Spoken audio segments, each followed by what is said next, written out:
ചെളിയിൽ ഫുട്ബോൾ കളിക്കാൻ തുടങ്ങാൻ പോവുകയാണ്. വിദേശികളാണ് കളിക്കുന്നത്. ഇവിടെ ഒരു പ്രോഗ്രാമിൻ്റെ ആ സമയത്ത് ഇവിടെ വിദേശികൾ വന്നിട്ട് കളിക്കാൻ പോകുന്നത്. അപ്പോൾ സ്റ്റാർട്ട് ചെയ്യാൻ പോവുകയാണ്. ഒക്കെ വിദേശികളാണ്. ഫുട്ബോളിൻ്റെ ഒരു കൃഷിയുമായി ബന്ധപ്പെട്ട് ഇവിടെ നടക്കുന്ന പ്രോഗ്രാമാണ്. ഓക്കെ, ഒക്കെ വിദേശികളാണ്. അതെ, രണ്ടുപേര് കൈ കൊടുത്ത് ബോള് ഇനി എങ്ങനെ കളിക്കും, ചെളിയിൽ എങ്ങനെ കളിക്കുന്നുണ്ട് മൊത്തം ചെളി.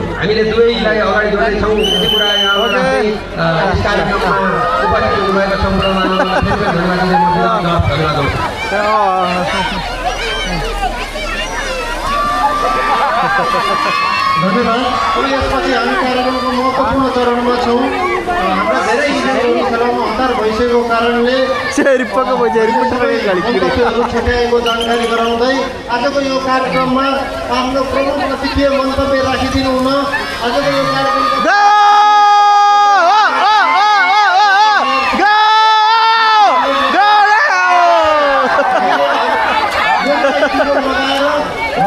അവിടെ വിദേശികൾക്ക് ഗോളാവാത്തതിന് ചൂടാവുന്നുണ്ട്. അതാ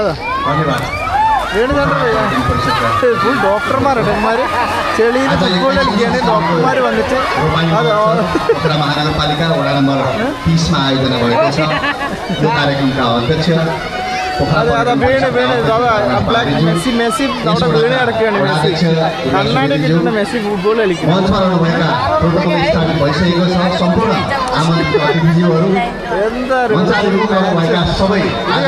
ഇത് കഴിഞ്ഞിട്ട് മീൻ പിടിക്കുന്നുണ്ട്. ഇവിടെ മീൻ പിടിക്കുന്നുണ്ട്. പരിപാടികളവിടെ. അവിടെ പിന്നെ കുറെ മന്ത്രിമാരും കേന്ദ്രന്മാരും ചരച്ചുകൊണ്ടിരിക്കുന്നുണ്ട്. അത് അവരുടെ പാട്. ഇവിടെ അതല്ല, നമുക്ക് അതല്ല പ്രശ്നം. നമുക്ക് ഇവിടെ എൻജോയ്മെന്റ്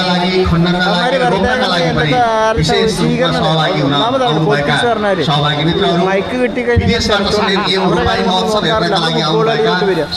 നാട്ടുകാർ എല്ലാവരും അകത്തുണ്ട്. ആരും മൈൻഡ് ചെയ്യാറില്ല. ഇവിടെ കളിയാണ് മൈൻഡ് ചെയ്യാറ്.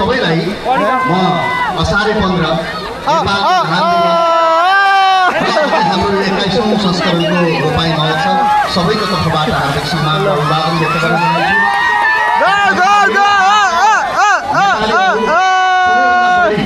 खानेकुराका हिसाबले के चिज खान्छन् भनेर विदेशीहरू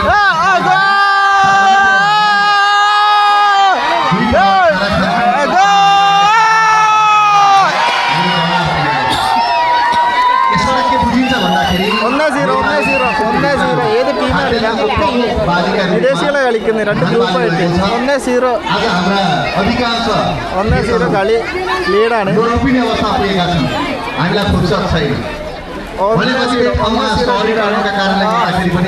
ആ ലേഡി ഉണ്ട്, വെളുത്ത ലേഡി. ഭയങ്കര ഇൻട്രസ്റ്റ് ആട്ടോ കളിക്കാൻ. ഡോക്ടറാണ്, എല്ലാവരും ഡോക്ടർമാരാണ്. അതിനുള്ള കല്ലൊക്കെ എടുക്കുന്നുണ്ട്. कृषि प्रविधिहरू आधुनिकरणमा जानुपर्दछ र खेत पनि अलि चक्लाबन्दी गर्दै सकेसम्म उत्पादन लागत कम गर्नु 1-0 കളി മുന്നോട്ട് होइनन्। तथापि हामी परम्परा अडिക്കാൻ വേണ്ടി खेती शैलीमै छौँ। വേൾഡ് कप ആ സമയത്താണ് ഈ കളി सँगसँगै कल्चर सँगसँगै उत्पादन लागतलाई पनि हिसाब गर्नुपर्छ भनेर अब कृषिका नयाँ प्रविधिहरूलाई पनि जोड्नुपर्छ भनेर महानगरपालिकाले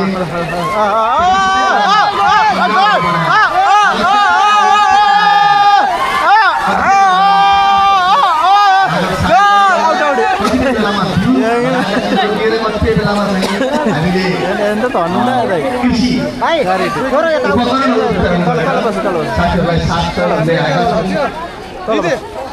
पनि व्यक्त गर्न चाहन्छु। महानगरपालिकाभित्रका धेरै क्षेत्रहरूमा കളി നടന്നുകൊണ്ടിരിക്കുകയാണ്. विषय भएको हुनाले जेठो बुढो അവിടെ ഗോൾ कीपर महानगरपालिकाको स्पिकर सहित त्यो आधिकारिक हो भन्ने खालको कुराहरू पठाउने गरिकन സംഘാടകരൊക്കെ വന്നിട്ട് അവിടെ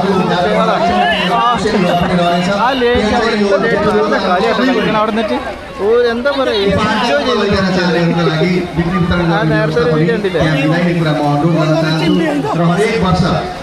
महानगरपालिकाको खास गरी वडाहरूमा एउटा उत्पादन अवस्था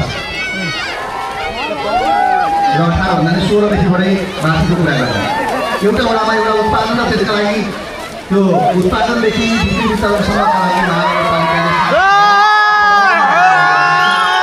केही सन्दर्भमा वडा नम्बर 30 का लागि रोपाई महोत्सव यसको ब्रान्ड बन्यो। वडा नम्बर 30 ले यसको अपरत्व दियोस् भनेर गत वर्षबाट हामीले रोपाई महोत्सव हरेक वर्ष वडा नम्बर 30 का हरेक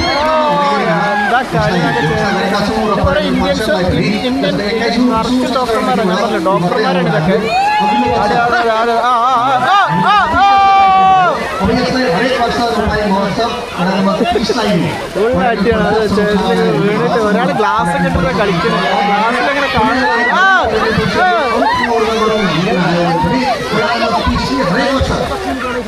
एउटा यो 14 अथवा 15 भोलि पूर्णिमाको दिन परेको हुनाले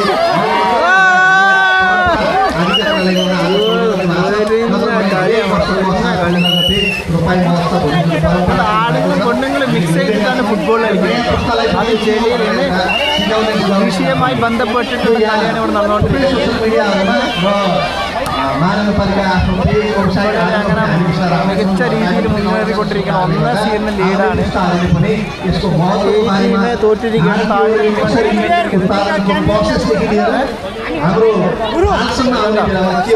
ലെഫ്രിക്ക് ബീർ വേണമെന്ന് ഇല്ലാണ്ട്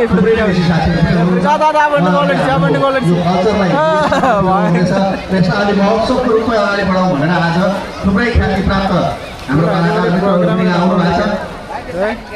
अधिकांश साथीहरू पनि यहीँको हुनुहुन्छ। हाम्रो गण्डकी के सेरोफेरोको हुनुहुन्छ। राजुजी पनि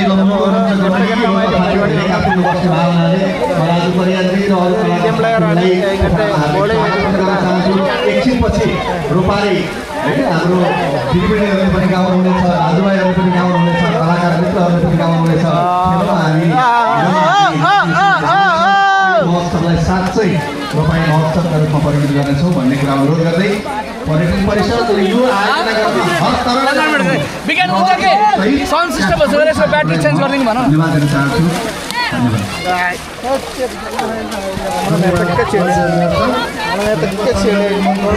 ചെടി ആയാലും കുഴപ്പമൊന്നുമില്ല.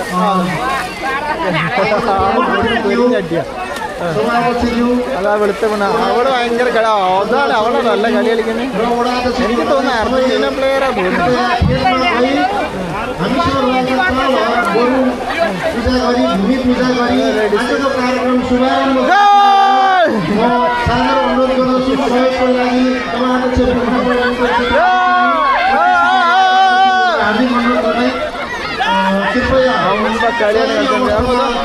ഇങ്ങനെയാണ് ഇവിടെ പ്രോഗ്രാം നടന്നുകൊണ്ടിരിക്കുന്നത്. ഓക്കെ, ഇനി അടുത്ത മീൻപിടുത്തം കാര്യങ്ങളൊക്കെ ഉണ്ട്. അങ്ങനെ ഒരു ടീം ആ ടീം ജയിച്ച് ഒരു ഗോളിന് ജയിച്ച് ലീഡ് ചെയ്തുകൊണ്ടിരിക്കുകയാണ്. ഓക്കെ, എങ്ങനെയുണ്ട് പരിപാടി? ലൈക്ക് ചെയ്തോ, ഷെയർ ചെയ്തോ, ഫോളോ ചെയ്തോ. ഞാൻ അടിപൊളി വീഡിയോസ് ഓക്കെ. കളി പുരോഗമിച്ചുകൊണ്ടിരിക്കുകയാണ്.